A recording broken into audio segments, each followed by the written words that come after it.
That is just that's stomach aching. But that's ReZero for you. That's why we love ReZero, chat. YouTube, what's good, man? Today we have how Subaru beat the Archbishop agreed. Hey, shout out to AniNews for the more cut. We're back with more ReZero cut content, guys. If you enjoy the reactions, don't forget to smash the like button. And without further ado, let's get straight into this reaction, man. If you're new here, go check out my ReZero playlist. Subaru would learn it wasn't invincibility at all. If it was, then him and Reinhardt would have been able to see through it by now. So, it was after that rigorous process of ruling out various possibilities, combined with Amelia's recollection and Subaru's connection to Lionheart, that only one answer would be left to explain all of it. All the patterns Regulus exhibited dictated his powers didn't make him invincible at all. No, what Regulus was doing would be classified as a time stop ability. More specifically, his ability allowed him to stop time for all sorts of objects. This was an answer that seemed so much more obvious the more Subaru thought about it, since when he looked back at the twisted worldview Regulus abided by, the way he lived was clearly a testament to the obscene power gifted to him. Right. Then, with time preventing the change of an object's state. And that's another thing I like about ReZero. They do well with their villains too. It's not like, well, they are pretty psychotic. Like, let's be honest, they are psychotic. But it's like, when you look back on their world and you get some of their history and you start collecting some of the lore, you start kind of seeing what like he just said, how Regulus' ability has basically started forming his distorted worldview so crazily, though. You know what I'm saying? It's like, you can see that with them. Even though they all crazy as shit, it's like, even with, is it Lust? Is it Lust, y'all? I don't know, the one that could change and shit, Capella. Bro, like how she, like her twisted distortion of like love and what it means. But think about the fact that she could turn into literally anything, right? It's kind of like, it's so crazy. I don't know if this, what I'm saying, making sense, but it's just like, I love how he connects all these dots. It's like, yeah, bro, you could have this distorted perception if you had this ability and had this kind of morale status. You would might view the world from where they, cause like they'll say like 2-3 things and it'll sound kind of normal. Then the next line will be some complete blasphemy, and then you'd be like, okay, they're crazy. But until like that third or fourth line, you would think they're probably regular. You know what I'm saying? Like, they will not like how crazy they are. Like, they don't come up as absurd. He could be in water and not get wet. My fault for the run. I just try to explain myself as clear as possible. Penetrate anything. Removing time as a property they were affected by essentially turned them into anomalies in space which could pass through anything. So, Subaru would actually go on to describe it as something akin to a vacuum slash ability, since with Regulus effectively being this distortion in space, W that design, would allow him or anything he touches to bypass W power everything. too, bro. That shit was so haze, like how strong or durable it was. An object with its time stopped was nothing more. I felt like such a noob, y'all, watching this. I'm like, bro, what is it? Like, I just didn't. I guess I should have known it was time stop with the water, but like, I don't know. I was waiting. I'm like, bro, like, an object with time. It would pass straight through it as if it wasn't even there. Right. To explain this with a practical example we saw in the anime, let's use Krush as our test dummy. Here we saw that Regulus didn't even need dirt. While that is... My fault, I don't mean to keep pausing it, but you know my favorite demonstration of Regulus power and how it works, when he hit Reinhardt through the wall and his body stayed like in that shape. You know what I'm saying? Like, instead of just going like a big ass hole like how they was explaining it, he kind of like went through it, and like I thought that was like such a funny explanation, because like that is a good way to explain how he literally, like, bro, that's what I'm saying. The design of these characters are dope, even though they're psychotic. He uses by simply moving, he's affecting the air around him. So say he applies his time stop to some of the air he's displacing, that would make it a projectile no different than the dirt. Whether it's with the slash of his arms or even a simple blink of his eyes, if he applies time stop to the air he's displacing, that air will then hold the state it was last in and proceed forward indefinitely. Oh shit. So, where for a normal person waving your arm does nothing, Regulus can stop time for the air his arm displaces, have it keep the state of movement it was frozen in, then that in turn results in an unstoppable, unseeable projectile cutting through everything. Dude, that is insane. The same applies for dirt and rocks, and it was even seen applied to Reinhardt. Now, when it comes to stopping time for his body, the state he was in pre-time stop is the state he'll be in after. That being the case, it doesn't matter how much wear and tear he takes in between, whatever state he initiated it in is the same state he'll come out in after. It was truly the ultimate ability in terms of both offense and defense. Now for real, like, with its this shit was dumb tough. Seemingly endless, you know it's OP like when invincibility is just a mere side effect of it. So, Subaru pinpointing this had for the first time left Regulus shocked, but it didn't last long as his focus quickly shifted to hunting down Subaru. Now that Subaru understood the fundamentals of Regulus's power though, he could easily navigate the chase in a way that actually manipulated Regulus. You see, with Regulus being the novice he was, a simple taunt was all it took to make him engage head-on. Subaru had cleverly placed himself behind a hole though, so the moment Regulus's footing reached said hole, he would instantly fall without a means to save himself. Had it been a pitfall or some type of covered trap, then Regulus would have just used Time Stop to create a foothold out of it. It's because there was nothing around him other than air though that Regulus would simply fall without being able to stop. Right, because he can't. He would have to reach the bottom before he could do anything to make his way out. Subaru with hey, I paused this at literally the perfect time. W picture for like, that's literally, bro, Subaru is such a goat. Like, that's what I'm saying. Like, the fact that intricacy, like that condition had to be met. It had to be that he stepped on a non-solid foundation, because otherwise, like he said, he'll be able to use his ability. So I love how, like, Subaru don't got no powers. Like, I can say he don't got no powers because that's dissing my boy, but he's not super geeked up like them. So it's like when you got to see what they got to do to win, bro. It's like you be then just rooting for them and flip him off, keeping him occupied as the lesser spirit Amelia gave him continued digging out more holes in the ground. Subaru kept mental marks of where they were, but for Regulus, who was totally unfocused, navigating the terrain wasn't so easy anymore. He would be much more cautious than he was before. This in turn allowed Subaru to stall for time as long as he wanted, since he could easily dig as many holes as he needed, and Regulus would remain trapped by what was nothing more than undisguised pitfalls. It was clear proof Regulus's experience was lacking. He had likely only ever crushed his enemies in a head-on battle, so when confronted with something a bit more prolonged, this was completely new territory for him. It was such an easy workaround that Subaru almost felt bad for Regulus. He felt taking advantage of someone so unskilled was actually making him That's crazy how the tables turn, bro. That's actually the reason he wanted Amelia to leave, since with her being such an honest person, Subaru felt this roundabout way of fighting wouldn't suit her. That said, the only weak point in a strategy like this was that the length in which it could go on for depended entirely on Subaru's stamina. He was so alive, his bro. bad leg wasn't really hurting, so Subaru knew he could keep going for a while. It was as if it was in peak form right now. A moment later, Regulus that dragon blood tantrum befitting his persona, destroying the entire ground and every hole along with it. Subaru would mock Regulus again to prevent him from thinking he'd come out with a childish, bro. It's crazy how that led to his demise, though. Display of kiting. As a gamer who knew exactly how to take on powerful bosses like this, Subaru was applying his knowledge of kiting in the best way. Is this a sign to get back on Elden Ring? He never had to use knowledge from his old world. So this cycle of mocking and kiting would continue endlessly, all while Subaru would avoid both the shelters and Amelia. In fact, there were actually quite a lot of things he was trying to do at once. Not only was he keeping Regulus pinned to one area, but he was also ensuring Amelia had the time she needed, all while avoiding battle in the places where the shelters were. Combine that with trying to keep himself safe too, and what you get is a task that required all his focus. Ultimately, what it all came down to was stalling, and that what kind of diff was this fight, chat? High diff? In the meantime, Amelia would be dealing with the wives, but for him, he needed to avoid this city-destroying calamity. Like, with Regulus going through what was essentially a temper tantrum, should Subaru venture to a part of the city they had not been to yet, Regulus would be sure to level it shortly after. Buildings would crumble and foundations shatter, all in pursuit of him.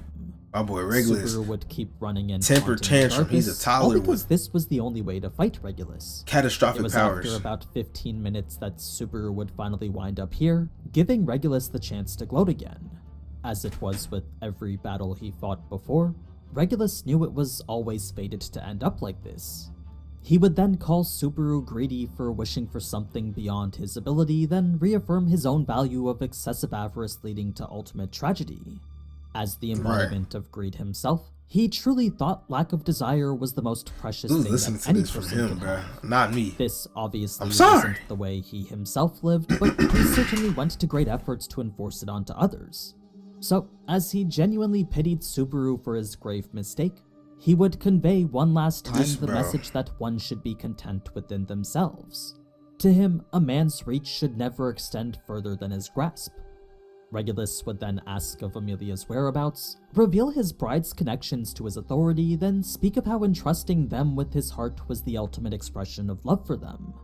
This was, as we saw, part of Subaru's bait to get Regulus to monologue, so that in turn would lead to more predictable attacks from him. He would charge forward with a burst of speed not typical to what he displayed playing before, with Regulus the whole time, bro. Power which stemmed from not saying it wasn't difficult, because I'm not gonna lie.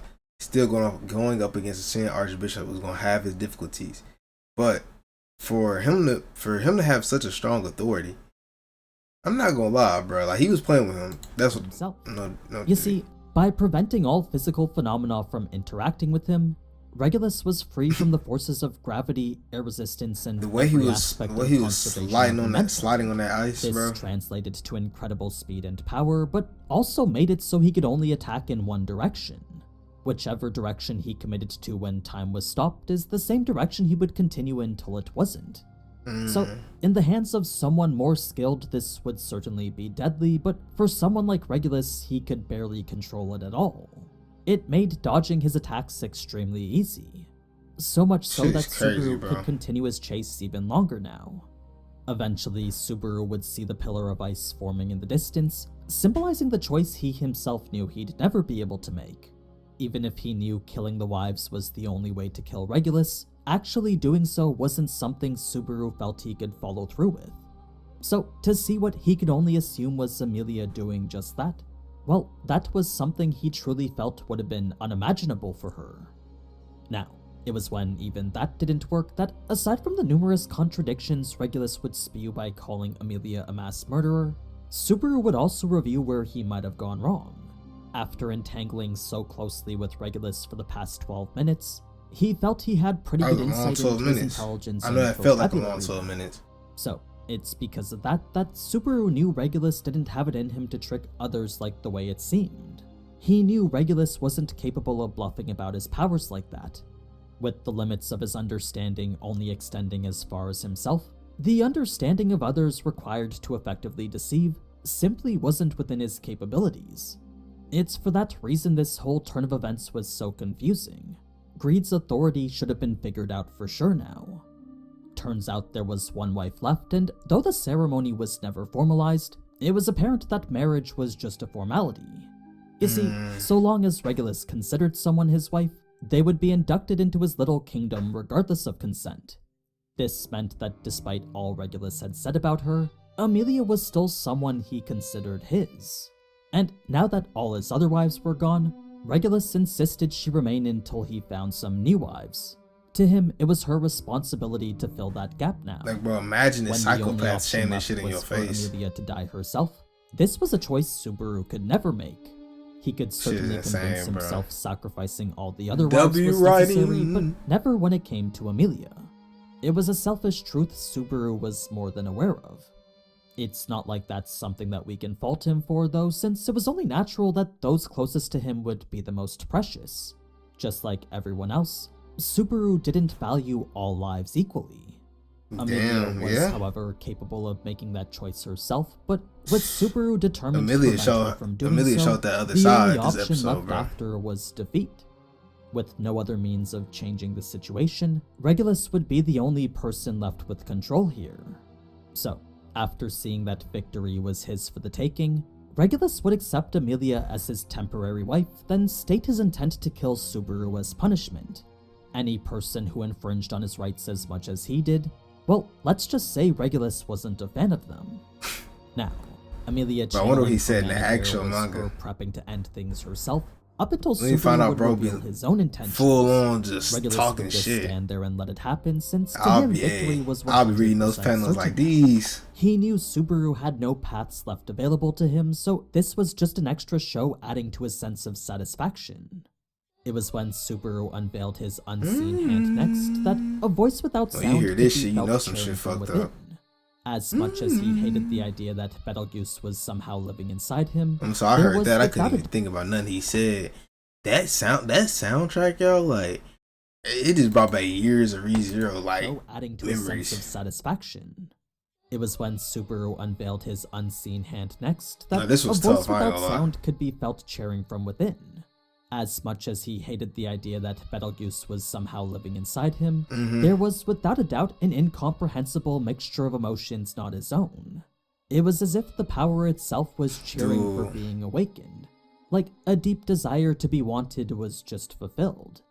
Subaru knew these emotions weren't his own, so the only other facet which could explain it was the witch factor.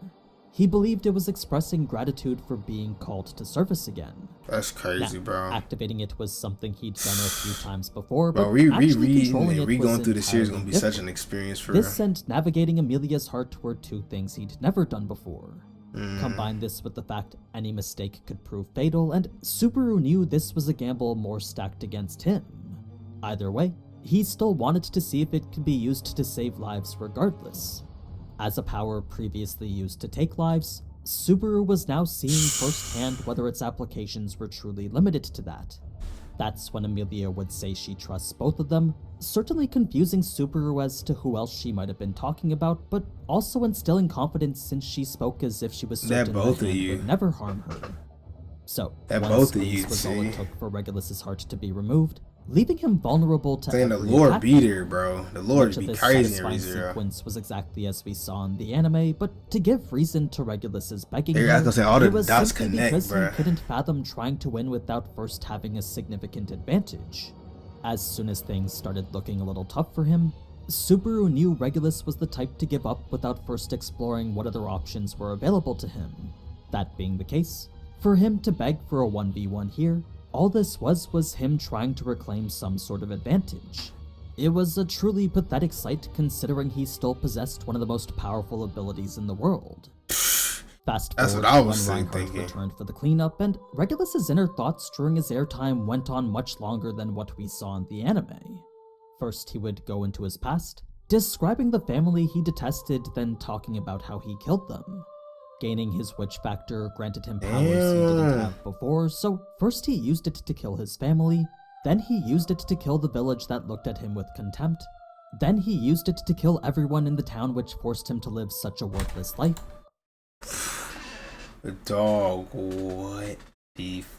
Nah, ReZero source material might have to get, like, I ain't gonna lie, if y'all want me to read the manga on this channel, I might, bro. Something, bro, because we need some content, because, like, this right here, bro, I didn't know they got like this in the source material, bro. But the thing about Regulus is, like, he has that kind of vibe, bro. But it's just obviously toned down the anime. Because, bro, this right here is insane. I ain't gonna lie. I'm sitting here kind of like trying to peek through some of this. Then this he is used actually it to destroy the country which allowed such towns and villages to exist. It was once all that was done almost a century ago that finally he was able to discover a way of life that best suit him.